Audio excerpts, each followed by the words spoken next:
Friends, ಎಲ್ಲರಿಗೂ ನಮಸ್ಕಾರ. ಇವತ್ತಿನ ಈ ಒಂದು ಸೆಷನಲ್ಲಿ 2017 KPSC ಮುಖಾಂತರ ಕಂಡಕ್ಟ್ ಮಾಡಲಾದ ಸಾಮಾನ್ಯ ಪತ್ರಿಕೆಯ ಒಂದು ಮುಂದುವರಿದ ಭಾಗವನ್ನು ಇಲ್ಲಿ ಡಿಸ್ಕಸ್ ಮಾಡೋಣ.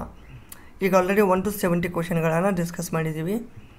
ಇಲ್ಲಿ ಉಳಿದ ಒಂದು ಕ್ವಶನ್ಗಳನ್ನು ಡಿಸ್ಕಸ್ ಮಾಡೋಣ. 71st ಕ್ವಶನ್ ನೋಡಿ. ರಾಷ್ಟ್ರದಲ್ಲಿ ಯೂರೋವು ಸಾಮಾನ್ಯ ಕರೆನ್ಸಿಯಾಗಿ ಪರಿಚಯಿಸಲ್ಪಡುವ ಮುನ್ನ ಗ್ರೀಸ್ನಲ್ಲಿದ್ದ ಕರೆನ್ಸಿ ಯಾವುದು? ಗ್ರೀಸ್ನಲ್ಲಿ ಈಗ ಸದ್ಯಕ್ಕೆ ಯೂರೋ ಇದೆ. ಯೂರೋಕ್ಕಿಂತ ಮುಂಚೆ ಯಾವುದಿತ್ತು? ಮುಂಚೆ ಯಾವುದಂದರೆ ದ್ರಾಚ್ಮ.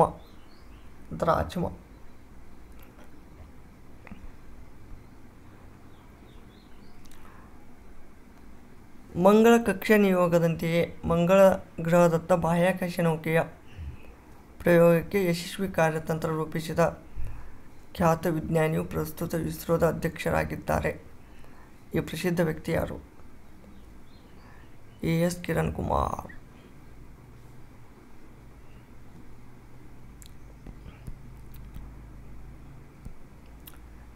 BCCI 2019 ವಿಶ್ವಕಪ್ ಅವಧಿಯ 2 ವರ್ಷದವರೆಗೆ ಮುಖ್ಯ ತರಬೇತುದಾರರಾದ ರವಿಶಾಸ್ತ್ರಿ ಅವರಿಗೆ ಸಹಾಯಕ ತರಬೇತುದಾರರನ್ನು ನೇಮಿಸಿದ್ದು ಅವರು ಯಾರು?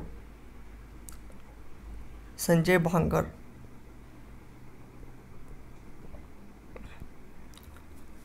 AB ರಕ್ತದ ಗುಂಪಿನ ಒಬ್ಬ ಮಹಿಳೆಯು AB ರಕ್ತದ ಗುಂಪಿನ ವ್ಯಕ್ತಿಯನ್ನು ವಿವಾಹವಾದಲ್ಲಿ ಅವರು AB ರಕ್ತದ ಗುಂಪಿನ ಮಗುವನ್ನು ಅವರು ಪಡೆಯುವುದಿಲ್ಲ. ಈ ಕೆಳಗಿನವುಗಳಲ್ಲಿ ಯಾವುದು ಇದಕ್ಕೆ ಕಾರಣವಾಗಿದೆ? Correct answer option 1. O ರಕ್ತದ ಗುಂಪಿನ ವ್ಯಕ್ತಿಗಳು A ಅಥವಾ B ಗುಂಪಿನ ಆ್ಯಂಟಿಜೆನ್ಗಳನ್ನು ಹೊಂದಿರುವುದಿಲ್ಲ. ಅದಕ್ಕೆ AB ಈ ಒಂದು ರಕ್ತದ ಗುಂಪಿನ ಮಗುವನ್ನು ಪಡೆಯುವುದಿಲ್ಲ.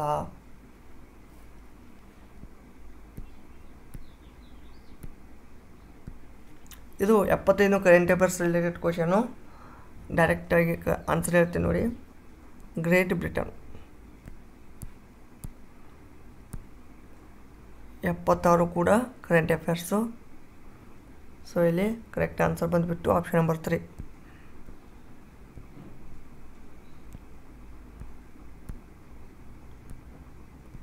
J. ಥಾಮಸ್ ಎಂಬ ಖ್ಯಾತ ವಿದೂಷಿ ಪಾತ್ರಧಾರಿ ಮತ್ತು ನಟ ಇತ್ತೀಚೆಗಷ್ಟೇ ಅಗಲಿದರು. ಇವರು ಯಾವ ದೇಶದವರು?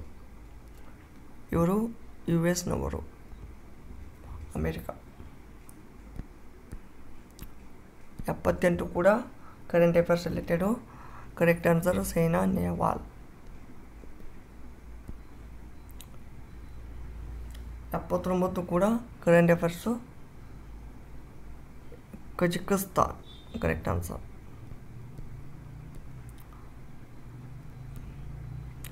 ಇಲ್ಲಿ ನೆಕ್ಸ್ಟ್ ಕ್ವಶನ್ ನೋಡಿ.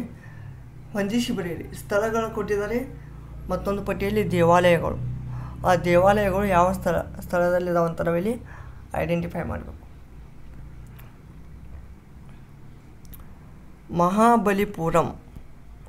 ಮಹಾಬಲಿಪುರಂ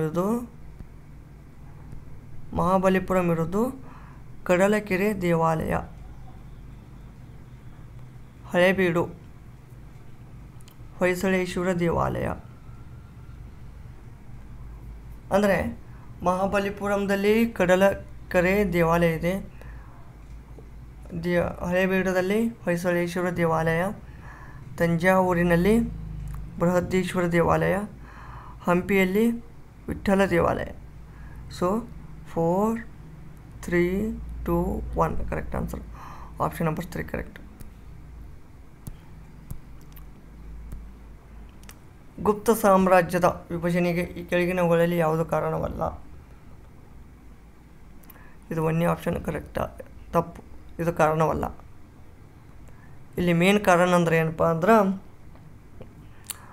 ಆಡಳಿತ ಸ್ವರೂಪದ ಊಳಿಗಮಾನ್ಯೀಕರಣವು ಅದರ ಸಾಮಂತರ ಮೇಲಿನ ನಿಯಂತ್ರಣವನ್ನು ದುರ್ಬಲಗೊಳಿಸಿತು. ಮನೆತನದ ಉತ್ತರಾಧಿಕಾರತ್ವದ ಸಮಸ್ಯೆಯು ಈ ಒಂದು ರಾಜ ಅಧಿಕಾರ ಮತ್ತು ಔರಸತೆಯ ದುರ್ಬಲತೆಗೆ ಕಾರಣವಾಯಿತು. ಮತ್ತು ಹೆಚ್ಚುತ್ತಿದ್ದ ಭೂ ನೀಡಿಕೆಯ ಪದ್ಧತಿ, ಇದರೊಂದಿಗೆ ಕಂದಾಯ ಮತ್ತು ಆಡಳಿತ ಹಕ್ಕುಗಳ ಸ್ವಾಧೀನ ಗುಪ್ತರ ಖಜಾನೆಗೆ ಅತ್ಯಧಿಕ ಆದಾಯ ನಷ್ಟವನ್ನುಂಟು ಮಾಡಿತು. ಇವೆಲ್ಲ ಮೇನ್ ರೀಸನ್ಗಳು. ನೆಕ್ಸ್ಟ್ 82. ಇಲ್ಲಿ ಅಲ್ಲಾವುದ್ದೀನ್ ಖಿಲ್ಜಿಯು ಸ್ವತಃ ತನ್ನನ್ನು 2ನೇ ಅಲೆಕ್ಸಾಂಡರ್ ಅಂತ ಭಾವಿಸಿದ್ದವ.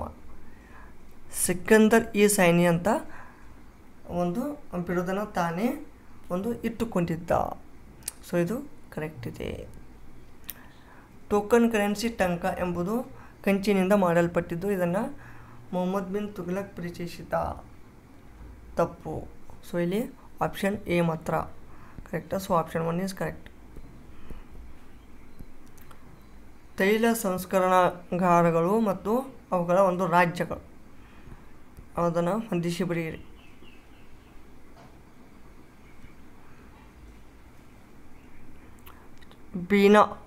ಬೀನಾ ಇದು ಮಧ್ಯಪ್ರದೇಶದಲ್ಲಿ. ತಾಟಿಪಾಕ್ ಆಂಧ್ರ ಪ್ರದೇಶ್. ನುಮಾಲಿಗಢ್ ಅಥವಾ ನುಮಲಿಗಢ್ ಇದು ಅಸ್ಸಾಂ. ಕೊಯ್ಲಿ ಗುಜರಾತ್. ಸೊ ಇಲ್ಲಿ ಆಪ್ಷನ್ 1 ಈಸ್ ಕರೆಕ್ಟ್. 1946ರಲ್ಲಿ ಮಧ್ಯಂತರ ಸರ್ಕಾರ ರಚಿತವಾದಾಗ ಡಾಕ್ಟರ್ ರಾಜೇಂದ್ರ ಪ್ರಸಾದ್ ರವರು ಯಾವ ಖಾತೆಯನ್ನು ವಹಿಸಿಕೊಂಡಿದ್ದರು? ಆಹಾರ ಮತ್ತು ಕೃಷಿ.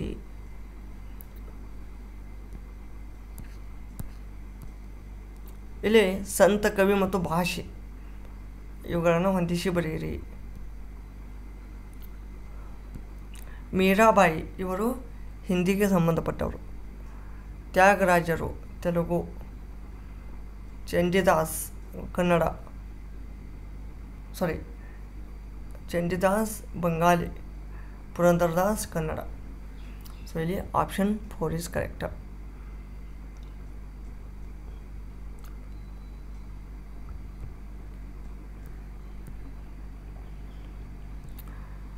ಇಲ್ಲಿ ಕೆಳಗಿನ ಹೇಳಿಕೆಗಳನ್ನು ಗಮನಿಸಿ ಮತ್ತು ಅವುಗಳಲ್ಲಿ ಯಾವುದು ಸರಿ ಅಂತ ಹೇಳಿ. ಗೋಲ್ಕೊಂಡವು ಕುಲಿ ಕುತುಬ್ ಶಾನಿಂದ ಸ್ಥಾಪಿಸಲ್ಪಟ್ಟಿತ್ತು. ಕರೆಕ್ಟು. ಯೂಸುಫ್ ಆದಿಲ್ ಶಾನಿಂದ ಬಿಜಾಪುರವು ಸ್ಥಾಪಿಸಲ್ಪಟ್ಟಿತ್ತು. ಇದು ಕೂಡ ಕರೆಕ್ಟು. ಮಹಲಿಕ್ ಅಹ್ಮದ್ನಿಂದ ಅಹ್ಮದ್ನಗರವು ಸ್ಥಾಪಿಸಲ್ಪಟ್ಟಿತ್ತು. ಇದು ಕೂಡ correct. So option A, B, C ಎಲ್ಲ ಕರೆಕ್ಟು.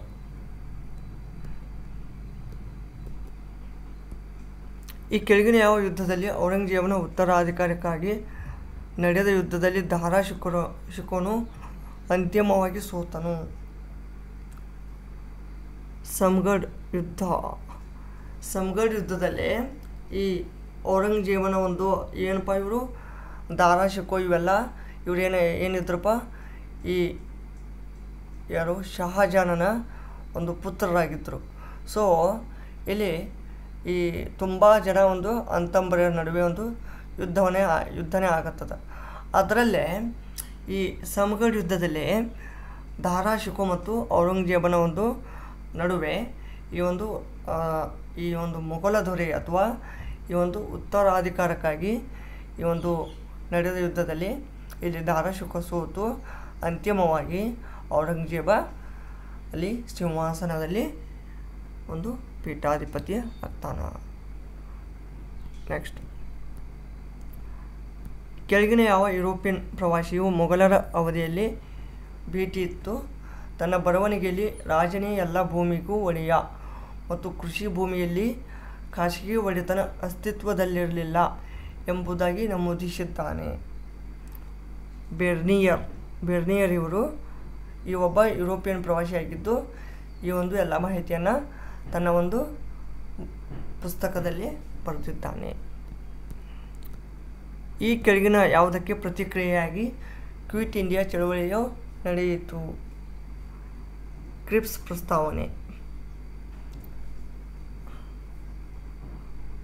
ಪ್ರಸ್ತಾವನೆ. ನೆಕ್ಸ್ಟ್, ಭಾರತದ ಸ್ವಾತಂತ್ರ್ಯ ಹೋರಾಟಕ್ಕೆ ಸಂಬಂಧಿಸಿದಂತೆ ಕೆಳಗಿನ ಘಟನೆಗಳನ್ನು ಪರಿಗಣಿಸಿ ಕ್ರಮಾನುಗತಿಯಲ್ಲಿ ಇವುಗಳನ್ನು ಜೋಡಿಸಿ. ಮೊಟ್ಟ ಮೊದಲು ಕ್ರಿಪ್ಸ್ ಮಿಷನ್ ಬರುತ್ತೆ, ಆಮೇಲೆ ವಿವಲ್ ಯೋಜನೆ, ನೆಕ್ಸ್ಟ್ ಕ್ಯಾಬಿನೆಟ್ ಮಿಷನ್, ಆಮೇಲೆ ಫೈನಲ್ ಆಗಿ ಮೌಂಟ್ ಬ್ಯಾಟನ್. Option 2 correct.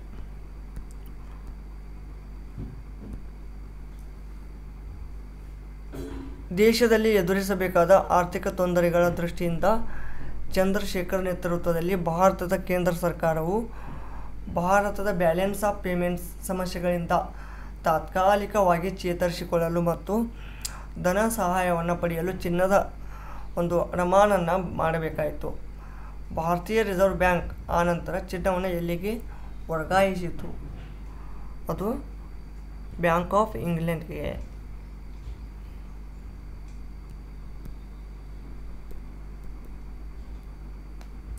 ರಾಜ್ಯಶಾಸ್ತ್ರವಿಲ್ಲದ ಇತಿಹಾಸ ಫಲವಿಲ್ಲದಂತೆ.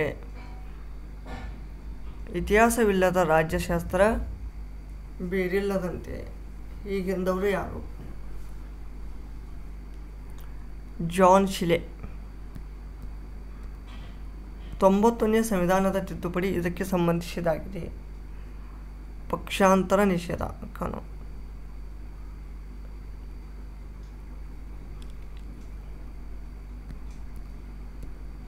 ಇವರಲ್ಲಿ ಯಾರು ಸಂವಿಧಾನ ಕರಡು ಸಮಿತಿಯ ಸದಸ್ಯರಾಗಿರಲಿಲ್ಲ? ಸರ್ದಾರ್ ವಲ್ಲಭಾಯ್ ಪಟೇಲ್.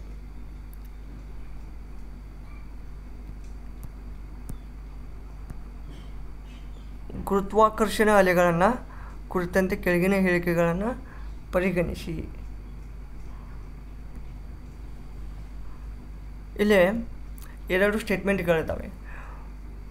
ಒಂದನೇದು, ಗುರುತ್ವಾಕರ್ಷಣ ಅಲೆಗಳು ವೇಳೆಯ ವಕ್ರಾಕೃತಿಯಲ್ಲಿ ಸಣ್ಣ ಕಿರುತೆರೆಗಳ ತರಂಗಗಳಾಗಿದ್ದು ಇವು ವಿಶ್ವದುದ್ದಕ್ಕೂ ಬೆಳಕಿನ ವೇಗಕ್ಕಿಂತಲೂ ಹೆಚ್ಚಿನ ವೇಗದಲ್ಲಿ ಸಂಚರಿಸುತ್ತವೆ.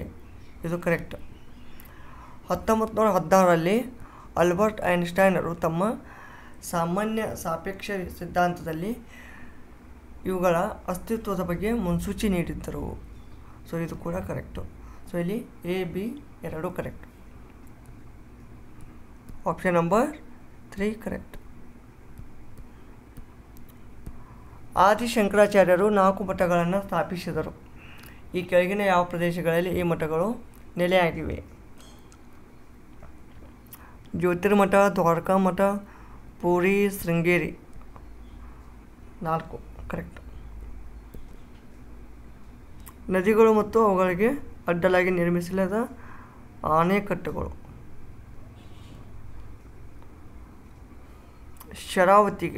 ಶರಾವತಿಗೆ ಲಿಂಗನಮಕ್ಕಿ, ಕೃಷ್ಣಾಗೆ ಆಲಮಟ್ಟಿ, ಕಾಳಿ, ಸೂಪ, ಘಟಪ್ರಭಾ, ಹಿಡಕಲ್. ಸೊ ಇಲ್ಲಿ ಆಪ್ಷನ್ ನಂಬರ್ 4 ಕರೆಕ್ಟ್. ಆಯತಾಕಾರದ ಕ್ಷೇತ್ರ ಒಂದು 60 ಮೀಟರ್. ನೋಡಿ, 60 ಮೀಟರ್ ಉದ್ದ, 40 ಮೀಟರ್ ಅಗಲವಿದ್ದು 5 ಮೀಟರ್ ಅಗಲದ ರಸ್ತೆಯಿಂದ ಸುತ್ತುವರೆದಿದೆ. 5 ಮೀಟರ್ ಅಗಲದ ಒಂದು ರಸ್ತೆಯಿಂದ ಸುತ್ತುವರೆದಿದೆ. 1 ಚದರ ಮೀಟರ್ ರಸ್ತೆ ನಿರ್ಮಿಸಲು ತಗಲುವ ವೆಚ್ಚ 500 ಮೀಟರ್ ಆದರೆ ಇಡೀ ರಸ್ತೆಗೆ ತಗಲುವ ವೆಚ್ಚ ಎಷ್ಟು? ಸೊ ಫ್ರೆಂಡ್ಸ್, ಇದು ಇಲ್ಲಿ ಕರೆಕ್ಟ್ ಆನ್ಸರು ಆಪ್ಷನ್ ನಂಬರ್ 3 ಆಗುತ್ತೆ. 5,50,000.